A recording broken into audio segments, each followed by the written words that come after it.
శ్రీ కంచి కామాక్షి అమ్మవారి జ్యోతిశక్తి పీఠం. మీకు ఎటువంటి సమస్యలు ఉన్నా ఫోన్ ద్వారానే మా గురువు గారు జ్యోతిష్యం చెబుతున్నారు.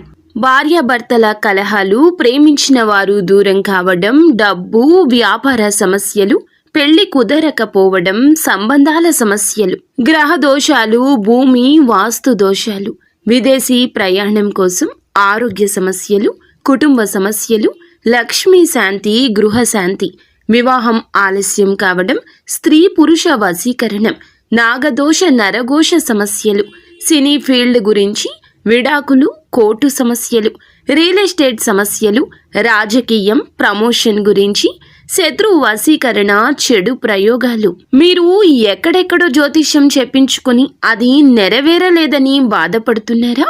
స్త్రీ పురుష వశీకరణకు ప్రత్యేక పూజలు చేసి మా గురువు గారు 100% పరిష్కారాన్ని చూపిస్తారు. ఎటువంటి సమస్యలకైనా ఒక్కసారి నమ్మకంతో మా గురువు గారు గోపీరాజు గారిని సంప్రదించండి. Phone number 9885559967. ఛానల్లోకి స్వాగతం అండి. ఈ రోజున ఈ రాశి జాతకులు రాత్రి 8:55 ఒక స్త్రీతో పెద్ద గొడవ జరుగుతుంది. మీకు ఆ స్త్రీ ఎవరు, ఎందుకు ఈ గొడవ అయితే జరగబోతుంది, ఎలా మొదలు అవుతుంది, ఎలా ఈ యొక్క గొడవ పెరిగి పెద్దది అవుతుంది, ఎందులకు ఇటువంటి పరిణామాలు మీ జీవితంలో ఈ రోజున కలగబోతున్నాయి, తదితర అన్ని వివరాలు వీడియోలో తెలుసుకుందాము. వీడియో మీకు నచ్చితే తప్పకుండా లైక్ చేయండి. మీ లైక్ మాకెంతో సపోర్ట్ అండ్ ఎంకరేజ్మెంట్ గా ఉంటుంది. ఇక ఆలస్యం అనేది ఏ మాత్రము కూడా లేకుండా మనం ఈ వీడియోలోకి వచ్చేద్దాము. ఈ రోజు నూతన కార్యక్రమాలు ఆలస్యంగా ప్రారంభిస్తారు. అల్ప భోజనం వల్ల ఆరోగ్యాన్ని అనారోగ్యంగా మార్చుకుంటారు. ఏదో ఒక విషయం మిమ్మల్ని ఈ రోజు మనస్తాపానికి గురి చేస్తుంది.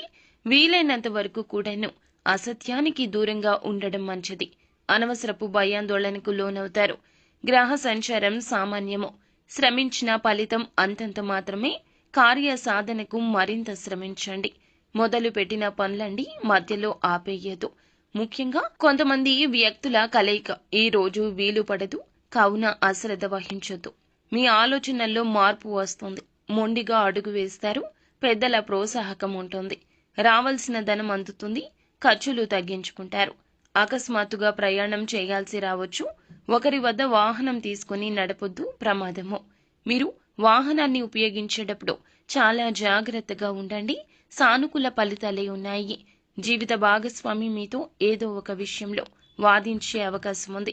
మీ పరిసరాల్లో ఎవరికి కూడా ఉచిత సలహాలు ఇవ్వకుండా ఉండండి. మీ పని మీరు చూసుకోవడం మంచిది. మీరు మంచికే సలహా ఇచ్చినా అది మీకు చెడుగా రావడం జరుగుతుంది. కావున చాలా జాగ్రత్త. ఉద్యోగాల్లో పనిచేసే వారికి వారి జూనియర్ల నుంచి పూర్తి మద్దతు లభిస్తుంది.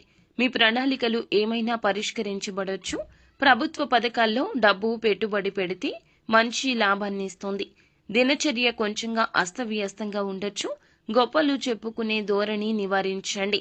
ఇతరుల ముందు మీ ఇమేజ్ గురించి మీరు చాలా ఆందోళన చెందుతారు. మీ ప్రత్యర్థులు మిమ్మల్ని ఇబ్బంది పెట్టడానికి ప్రయత్నిస్తున్నారు. కావున జాగ్రత్త. ఆరోగ్యం గురించి అస్సలు నిర్లక్ష్యంగా ఉండదు. ఈ రోజున మీ ఇంటి అమరిక, మీ యొక్క పెరుగుదలకు సంబంధించిన పనితో రోజంతా బిజీగా ఉంటారు. అనుభవజ్ఞులైన వ్యక్తుల సలహాలు పాటించడం ప్రయోజనకరం. దగ్గర బంధువుతో ఏదో ఒక విషయంలో విభేదాలుండొచ్చు. మీ కోపాన్ని నియంత్రించుకుని సమస్యలను శాంతియుతంగా పరిష్కరించడానికి ప్రయత్నించండి. యువత అజాగ్రత్త కారణంగా లక్ష్యాల నుండి ఒక మెట్టు కిందకు దిగే అవకాశం ఉంది. ఉద్యోగ నిర్లక్ష్యం కారణంగా, వ్యాపారంలో కొన్ని సమస్యల కారణంగా ఇబ్బందులు వస్తాయి. వస్తువులకు సంబంధించి ఏదైనా ఫిర్యాదు నష్టానికి దారితీయొచ్చు. స్వల్ప నిర్లక్ష్యం ఇబ్బంది ఇస్తుంది. ఉద్యోగంలో ఉన్న వ్యక్తులు గుర్తుంచుకోండి. ఈ రోజు జాగ్రత్త. హెచ్చు తగ్గులతో నిండి ఉంటుంది. కొంతమంది శత్రువులు మిమ్మల్ని నష్టపరచడానికి అన్ని రకాలుగా ప్రయత్నిస్తున్నారు. కావున జాగ్రత్తగా ఉండండి. కుటుంబ సభ్యులతో, అపరిచిత వ్యక్తులతో మాట్లాడేటప్పుడు, పనిచేసే చోట ఒకరితో మాట్లాడేటప్పుడు మాటను, కోపాన్ని, చేతలను అదుపులో ఉంచుకోండి. ఎటువంటి కారణం లేకుండా కొంతమంది ఈ రోజు మీతో గొడవ పెట్టుకోవడానికి ప్రయత్నిస్తున్నారు. ముఖ్యంగా స్త్రీల విషయంలో జాగ్రత్త.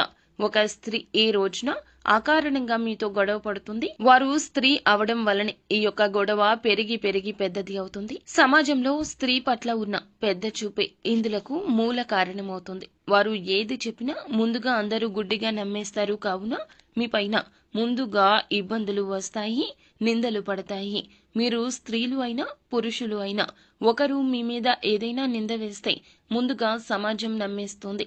ఆ తర్వాతే నిజాల గురించి ఆలోచిస్తుంది.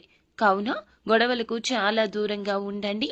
మాట పట్టింపులకు పోవద్దు. నిత్యం శివనామ స్మరణతో పాటుగా హనుమాన్ చాలీసాను కూడా పఠించండి. దుర్గాదేవి స్తోత్ర పఠన పారాయణం చేయండి. అంతా మంచి జరుగుతుంది. శుభం భూయా.